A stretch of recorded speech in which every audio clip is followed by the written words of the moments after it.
امید ہے کہ آپ سب لوگ خیریت سے ہوں گے۔ آج شروع کرتے ہیں ایک نئے ٹاپک کے بعد۔ امید ہے آپ کو پسند آئے گا۔ دنیا کی 3 وزنی چیزیں۔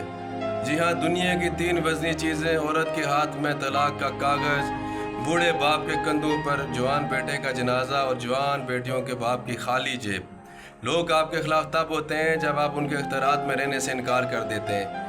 زندگی صرف خود کے لیے نہیں گزاری جا سکتی، بلکہ اس میں سے حصہ نکالنا پڑتا ہے حقوق العباد کا، تاکہ جب روز محشر اللہ تعالیٰ ہم سے پوچھے کہ تو نے میرے بندوں کے ساتھ کیا معاملہ رکھا، تو اس وقت ہمارے دامن میں کچھ تو بولنے کے لیے ہو، کچھ نرمی کے بول جس سے کسی کو حوصلہ ملا ہو، تھوڑی سی کسی کے لیے آسانی پیدا کرنے کی کوشش کی ہو، دل سے کسی کو دعا دی ہو، کسی کی خوشی کا باعث بنے۔ اس کی زیادتی کے باوجود آپ خاموش رہیں تو یقین کریں قدرت اس کو جواب دیتی ہے۔ آپ معاف کر دیں، قدرت عزت دیتی ہے۔ آپ جھک جائیں، قدرت آپ کو بلند کرتی ہے۔